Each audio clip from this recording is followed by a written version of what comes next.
Hey guys, Ray Jenkins from Contractor Lighting here. Up here at my aunt's house today to replace this old, outdated fixture. It's probably 30 years old. It's very inefficient. Takes two 60-watt incandescent light bulbs to run. Not only are incandescents, like I said, inefficient, but they're also well on their way to being completely outdated. So what we're going to do instead today is we're going to use this 6-inch disc light. Wonderful product here. It's got a built-in driver. It's got the heat sink in it. The LED diodes pre-put on the inside. Don't have to mess with any bulbs.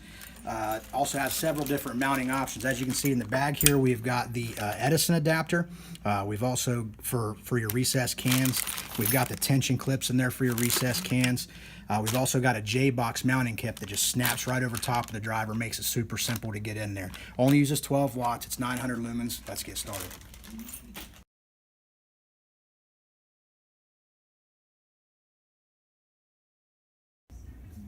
Guys, we're back again. It's been about 3 or 4 minutes since I last talked to you, and as you can see, our fixture's already up there. So let's take a look at the difference that it makes here. You guys ready?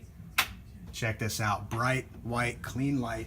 We're talking 108 watts difference in power usage. It's unbelievable. It's easy, it's affordable, it's a no-brainer.